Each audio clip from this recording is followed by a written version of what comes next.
दोस्तों, नकारात्मकता इंसान को उसे स्वयं से बहुत दूर कर देती है। हेलो दोस्तों, मैं रचना पांडे आपके अपने YouTube channel soul touching words पर तहे दिल से स्वागत करती हूँ।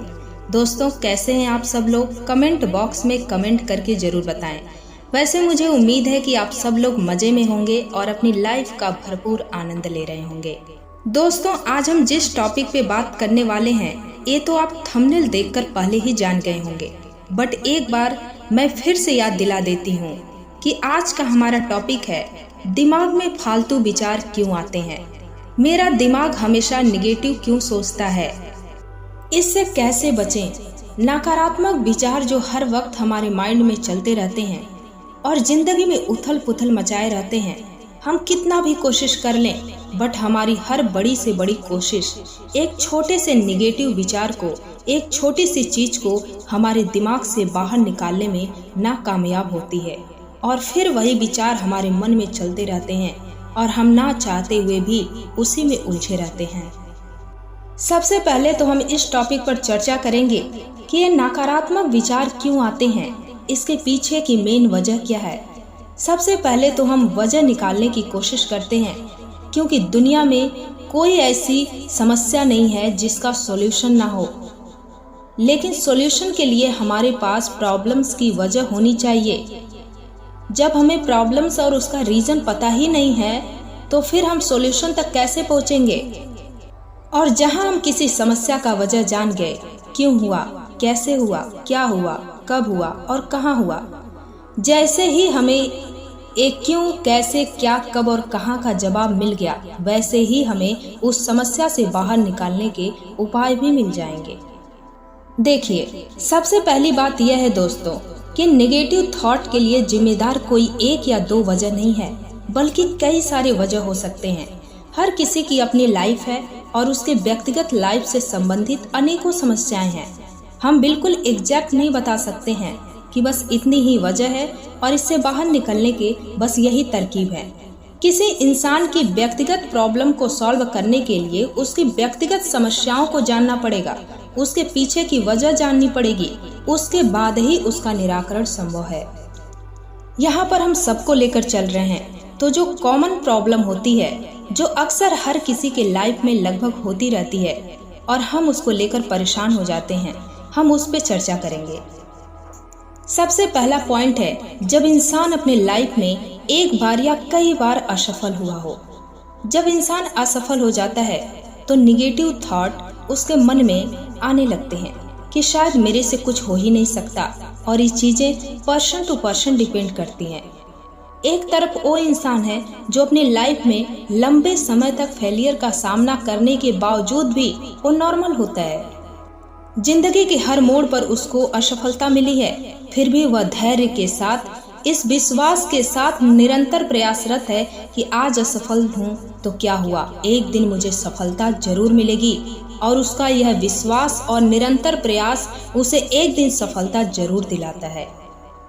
और दूसरी तरफ वो इंसान है जो एक बार असफल हो गया तो सुसाइड कर लेता है या डिप्रेशन में चला जाता है। तो आपको समझना पड़ेगा, यदि आप जिंदगी वास्तव में क्या है इसे समझ लेते हैं ना, तभी आप इसका लुत्फ उठा पाएंगे, वरना सुख दुख, सफलता असफलता में ही उलझे रह जाएंगे और जिंदगी एक दिन खत्म हो जाएगी। आप समस्याओं में इस कदर उलझ जाएंगे कि लंबी उम्र पाकर भी आप कब आए और कब चले गए पता ही नहीं चलेगा। दूसरी बात यह है दोस्तों कि एक लक्ष्य पर फोकस नहीं करना, सब कुछ प्राप्त कर लेने के बारे में सोचना।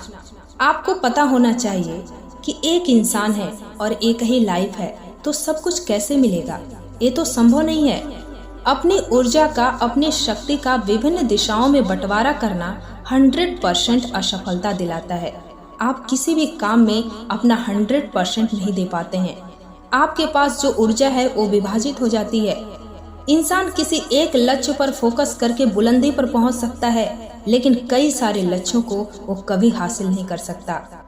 तो आपको ये बातें समझनी पड़ेगी और इधर उधर अपना ध्यान भटकाने के बजाय उस पर ध्यान केंद्रित करना पड़ेगा जिसमें आपकी गहरी रुचि है। यदि आप इस बात को समझ लेते हैं तो आपको सफल होने से कोई नहीं रोक सकता।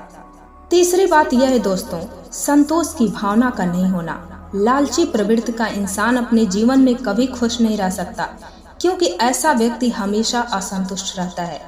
मनुष्य की असीमित इच्छाएं उसके सफलता के मार्ग में सबसे बड़ी बाधक होती हैं। तो यदि आप सफल होना चाहते हैं, सुकून का जीवन चाहते हैं, तो सबसे पहले असीमित इच्छाओं को त्याग दें। चौथी जो महत्वपूर्ण बात है वो ये है कि किसी के द्वारा डिमोटिवेट किया जाना। तुम कुछ नहीं कर सकते, तो ऐसे लोगों से बचें, क्योंकि ऐसे लोग खुद तो कुछ नहीं कर सकते। और पता है, हर बार लोगों के इरादे अलग होते हैं।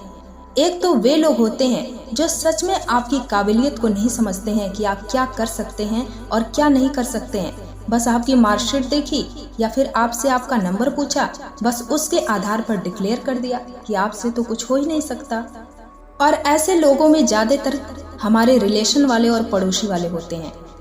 बस लगते हैं पेरेंट्स को सजेशन देने की मार्केट में एक छोटी सी पान वगैरह की दुकान डाल दीजिए, देखेगा अपना, अब इसका क्या ही हो सकता है। फिर शादी वादी कर दीजिए, अपना घर परिवार देखे।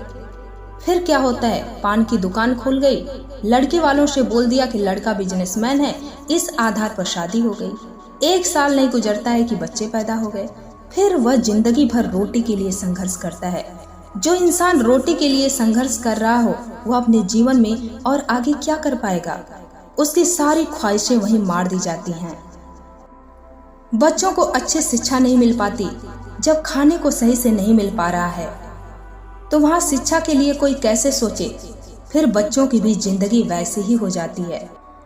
बट दोस्तों, तकलीफ इस बात से बिल्कुल भी नहीं होती कि दूसरे लोग हमारी काबिलियत को नहीं समझते और हमें इस तरह से जज करते हैं। वास्तव में तकलीफ तो तब होती है जब हमें जन्म देने वाले हमारे माता पिता भी हमें हमारे नंबरों के आधार पर ही जज करते रहते हैं और हमें बार बार डिमोटिवेट करते रहते हैं।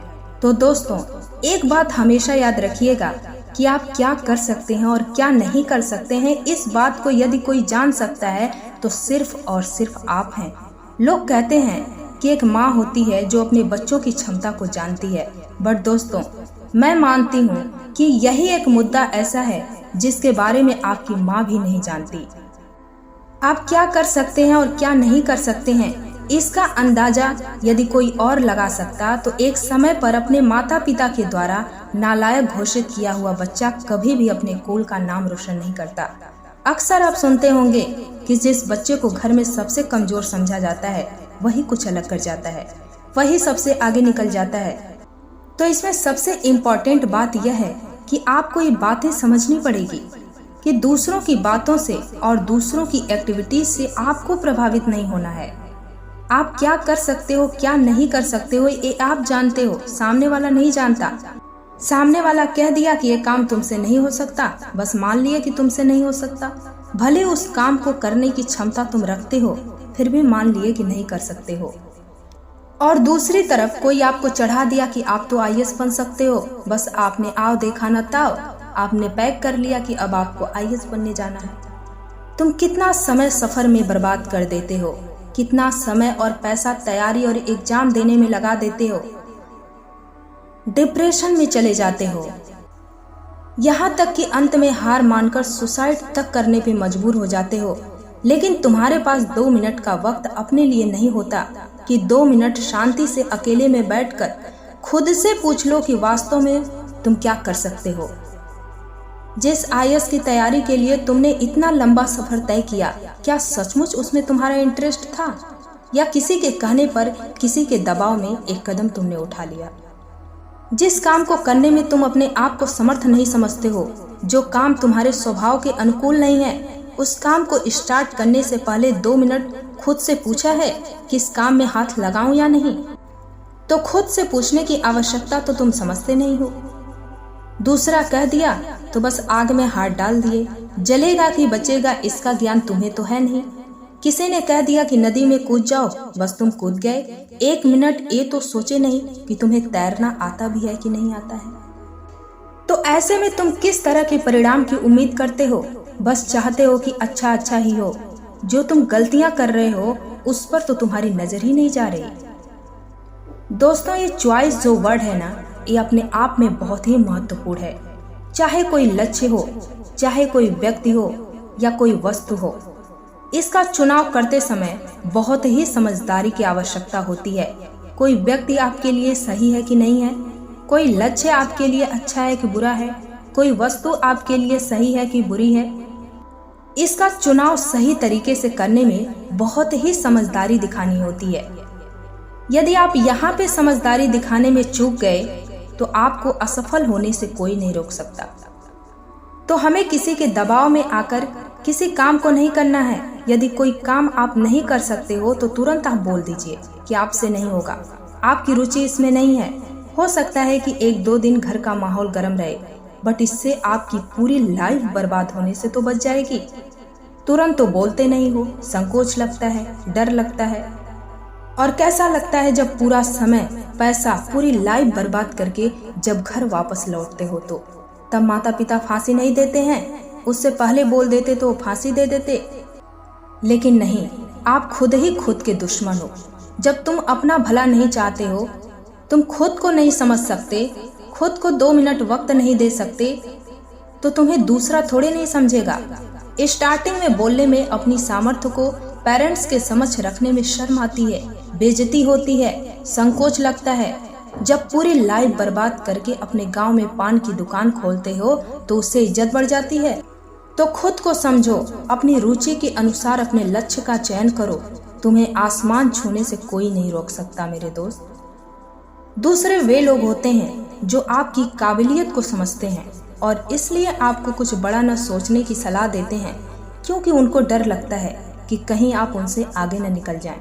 इसलिए वो आपको सलाह देते हैं कि देख बेटा, तू मेरी बात मान, इधर उधर के चक्कर में मत पड़, कोई छोटी मोटी नौकरी कर ले ताकि तू अपना घर भी देखता रह और साथ में नौकरी भी।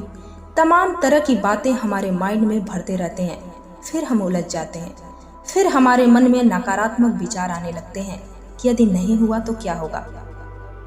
कुछ समय के बाद फिर हमारी आत्मा से आवाज आती है, नहीं, तू कोशिश कर, तू कर सकता है। जैसे ही हम कोशिश करना शुरू कर देते हैं, वैसे ही कोई नया मिल जाता है।